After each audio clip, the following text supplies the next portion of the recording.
ভাষায় ভালো মানুষ করতে পারি। আমরা ইয়াং জেনারেশন কি শিখলাম? আমরা ইয়াং জেনারেশন এই অবধি শুধু নেশা করা, গার্লফ্রেন্ড বয়ফ্রেন্ড, মোবাইল, এগুলোই শিখলাম। আমরা ইয়াং জেনারেশন এখনো ভাবি না যে আমাদের জীবনে 21, 22, 25, 26, 30 বছর বয়স হয়ে গেছে। ইয়াং জেনারেশনে ভাবা উচিত না যে আমাদেরকে এখন একটা কর্ম করতে হবে এবং সঠিক কর্ম করতে হবে, যে কর্ম দিয়ে আমার পিতামাতাকে, বৃদ্ধ পিতামাতাকে দেখবো?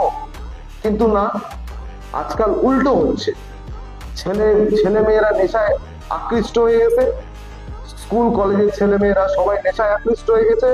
আর সেই নেশার চক্করে পড়ে নিজেকে ডুবায় ফেলাইছে, নিজের ভিতরে হাজারটা রোগ। আর সাফার করতে হচ্ছে বৃদ্ধ বাবা মাকে। কোথায় দেখার কথা বৃদ্ধ বাবা মাকে আজকালের ইয়াং জেনারেশনের ছেলেমেয়েরা?